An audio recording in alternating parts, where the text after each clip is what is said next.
आगामी 1 फरवरी को प्रस्तुत किया जाने वाला बजट मोदी सरकार का इस सत्र का अंतिम बजट होगा। क्योंकि लोकसभा चुनाव सिर पर है, ऐसे में मोदी सरकार जनता को तमाम राहत देने के साथ ही वित्त वर्ष 2024-25 में मध्य वर्ग के लिए इनकम टैक्स में राहत की घोषणा कर सकती है। हालांकि यह राहत सिर्फ नई टैक्स व्यवस्था अपनाने वाले करदाताओं के लिए हो सकती है। इसकी मुख्य वजह है कि सरकार नई टैक्स व्यवस्था को प्रोत्साहित करना चाहती है। इसके तहत आयकर में और राहत देने पर अधिक से अधिक करदाता इस व्यवस्था को अपनाएंगे।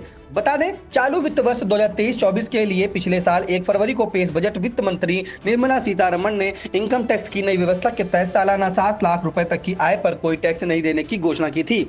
मानक कटौती व अन्य छूट को मिलाकर यह सीमा 7.5 लाख रुपए तक की हो जाती है, यानी कि सालाना 7.5 लाख रुपए तक की आमदनी पर कोई टैक्स नहीं लगेगा। वित्त मंत्रालय सूत्रों के मुताबिक 1 फरवरी को पेश होने वाले बजट में नई टैक्स व्यवस्था के तहत इनकम टैक्स में 50,000 रुपए तक की और छूट मिलने की उम्मीद है। इस घोषणा के बाद यानी कि नए वित्त वर्ष से 8 लाख रुपए तक की आय इनकम टैक्स से मुक्त हो सकती है। विशेषज्ञों का मानना है कि अंतरिम बजट में मानक कटौती की घोषणा करने में सरकार को कोई दिक्कत नहीं आएगी। पुरानी टैक्स व्यवस्था के तहत 5 लाख तक की आय पर कोई टैक्स नहीं है। इस व्यवस्था के तहत tax payer HRA, home loan, health insurance जैसे विभिन्न मदों में निवेश से टैक्स में छूट भी ले सकते हैं। सरकार इस प्रकार की छूट देने के बहुत पक्ष में नहीं है। सरकार चाहती है कि इनकम टैक्स देने वालों की संख्या बढ़े।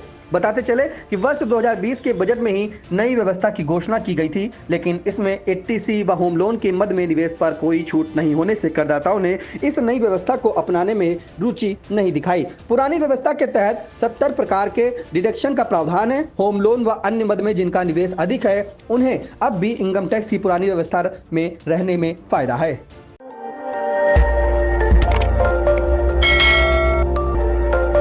खबर आपकी, नजर हमारी। देखते रहिए आई इंडिया।